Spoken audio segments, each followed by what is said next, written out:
Mai gidana kai ne garkuwata, bani bari a zauna da kai angona dan baiwa. Kar da ki mun haka dan Allah ba zan so ba. Ki bar ni da mai gidana mi zaman mu na soyayya. So hadari wanda ya fada ciki ya kuna, ni bani zama da kishiya taimini kwacen soyayya. Komai sanadi ne ku yi haƙuri a zaman aure. Na shirya zama da ku bani so ku yi kyamar juna.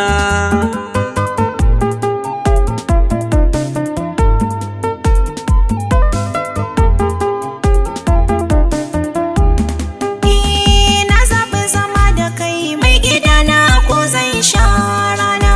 Na shirya na ma biyayya dan na ce ribar aurena. Ban kyamar kishiya ko da kuwa zan yi rashin raina. Ka yi min halacci ni ba zan ce komai ba.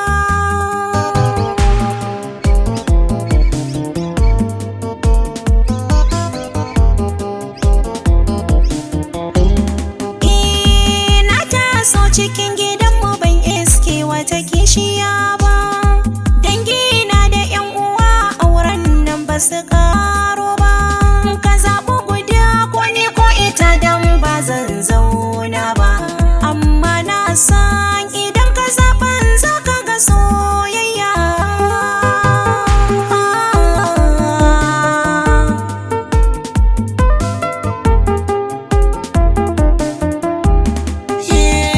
Bani gudun ki mata taron Allah ki bar kuka. Dan na san ba boye cibi in an zo wanka. Na shirya zama da ku kuma haƙoƙi da kana ɗauka.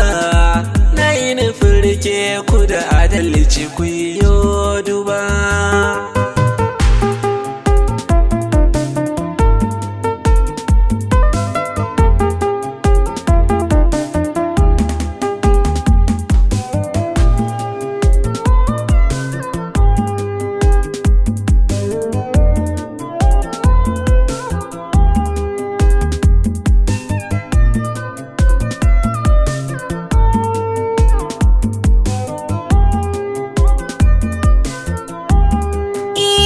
Na san a gidan aure in na biyayya na tsira.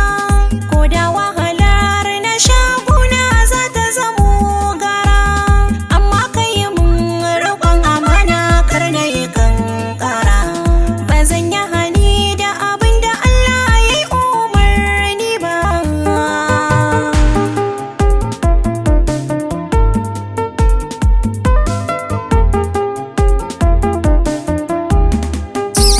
Jacen bani guri mai bakin hali yar talakawa.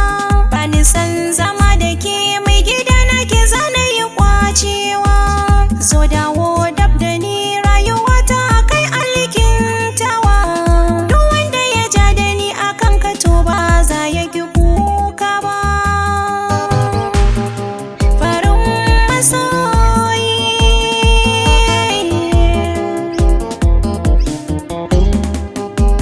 Zarayi da ku cikin mutunci ba kyamar kowa. Zana rike hakkin ku ban bari ko dai ta yi kokawa. Duk wadda ta yi biyayya albarka ta yi samuwa. Allah hada kan mani da ku gaba ɗaya ba zan ware ba.